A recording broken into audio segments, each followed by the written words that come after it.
There's a man I keep thinking about.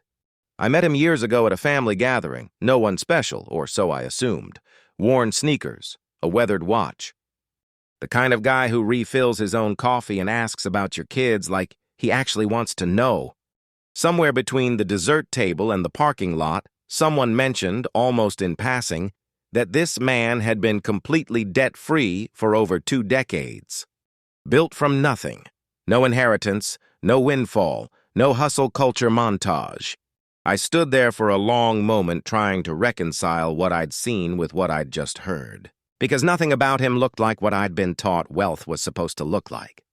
And that gap, between what wealth looks like and what wealth actually is, that's what I want to talk about today. Because the version of financial success most of us are chasing, it was never designed to make us wealthy. It was designed to keep us spending.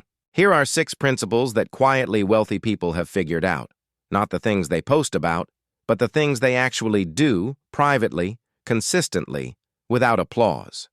And I'll tell you now, the last one is the one that changes everything. Most people never get there. Rule 1, they never announce the score. There's a reason the people who've truly built something real go quiet about it. And it isn't humility exactly, it's something more strategic than that. There's a concept in behavioral psychology called social reward substitution. The idea that when you broadcast an achievement, your brain registers the validation as a form of completion. You've told the story. You've received the applause. The internal drive that was fueling the behavior quietly deflates. Think about it. Every time you share a financial win, the raise, the investment that finally paid off, the business that's picking up, you're converting private momentum into public recognition. And public recognition, as satisfying as it feels, is a very poor substitute for what you are actually building. There's a passage from an old collection of merchant wisdom that goes something like this. The man who reveals his gold invites others to weigh it, and they will always find it wanting. That's not just about money. That's about what happens when you let the outside world narrate your progress. The first rule, then, is deceptively simple.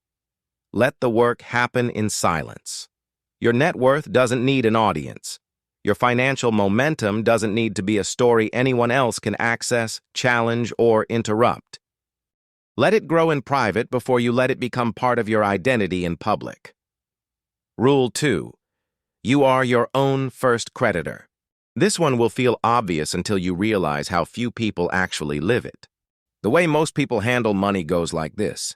Income arrives, obligations come immediately after, rent, utilities, subscriptions, debt payments, and whatever is left over, someday, maybe goes toward the future. But someday almost never arrives, because the expenses always find a way to expand. Quietly wealthy people invert this completely. Before any bill, before any obligation, before the world has made a single claim on what they've earned, they put something aside for themselves. Not what's left, what's first. There's a story in an old piece of financial literature. A parable about a laborer in an ancient city who decided, after years of watching his earnings vanish, that for every 10 coins he received, 1 belonged to him. Not to be spent, kept. The first coin, every time, before anything else. His neighbors thought it was naive. How could he meet his obligations with less? He said, "Then I will build a life that fits 9 coins rather than a life that requires all 10. That reframe is more powerful than any investment strategy, because the amount you save first almost doesn't matter at the beginning. What matters is the decision you're encoding. My future self has a prior claim on my labor. That decision, repeated long enough, stops being a rule you follow and becomes something closer to identity. Rule 3. They never let income define their lifestyle.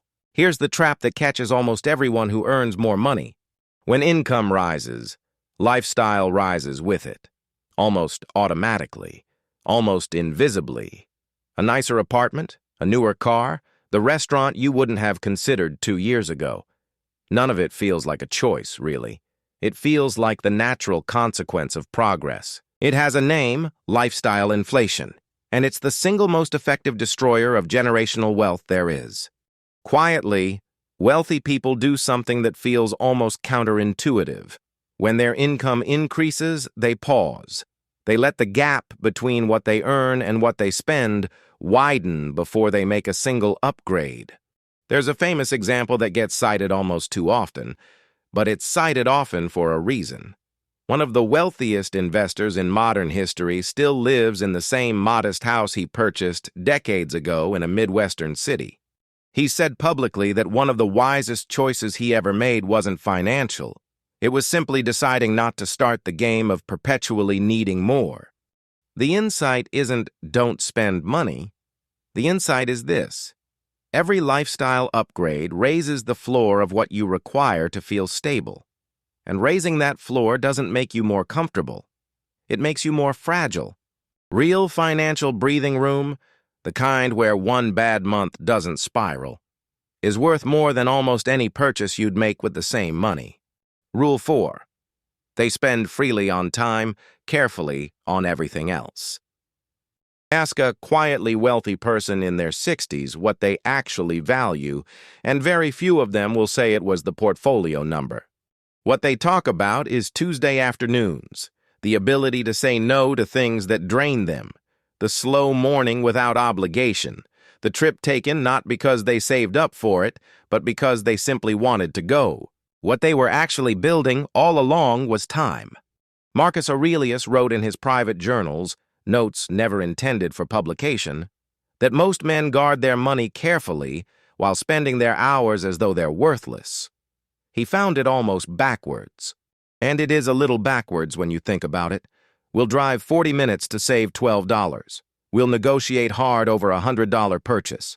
But we'll drift through 3 hours of distraction without a second thought, because time doesn't show up on a bank statement. Quietly, wealthy people apply a different filter to purchases.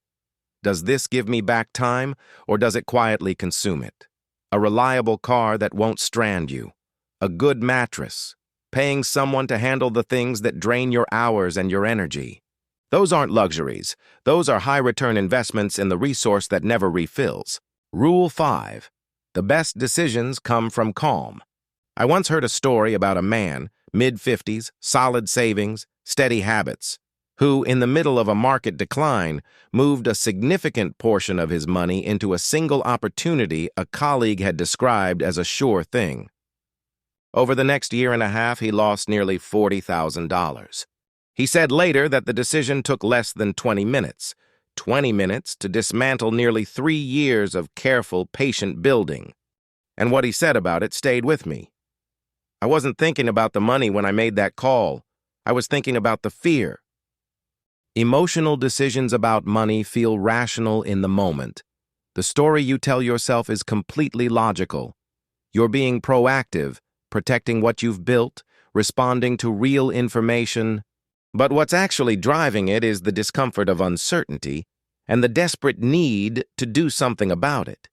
Quietly wealthy people have developed what might be called a decision buffer, a simple personal rule that any significant financial move waits at least a week. Not because they lack confidence, because they've learned that their clearest thinking doesn't happen when everything feels urgent. It happens on an ordinary morning when the world is briefly quiet and nothing is on fire. That kind of patience isn't passive. It's one of the most active things you can practice. Rule 6. They have defined what enough actually means. This is the one nobody teaches, and it might be the most important thing on this entire list. Quietly, wealthy people have answered a question most people never even ask. How much is enough? Not abstractly, specifically, concretely. What does financial security actually look like for my life? Not the one I'm supposed to want, not the one constructed for me by comparison and advertising, but the one I would genuinely choose if I sat down with a blank page and decided from scratch. There's an old allegorical story about a king with a magnificent palace. Room after room, wing after wing, garden after garden, each addition built to demonstrate success, to impress visitors, to signal arrival. And yet the king's contentment never increased. A traveling scholar asked him one day which room he actually lived in. The king thought for a moment. The small one near the entrance, he said quietly. The one I had at the beginning. The scholar looked at the vast palace around them. Then all of this, he said, you built for other people's eyes. That question is worth sitting with. Is the version of financial success you are working toward actually yours? Did you choose it deliberately, based on what genuinely matters in your life? Or did it arrive quietly, through comparison and social pressure and 1,000 commercial messages, until it felt like your own idea? If you got value today, give back with a like and a subscribe. It's the easiest way to say keep going, and share this knowledge who need this. See you in the next one.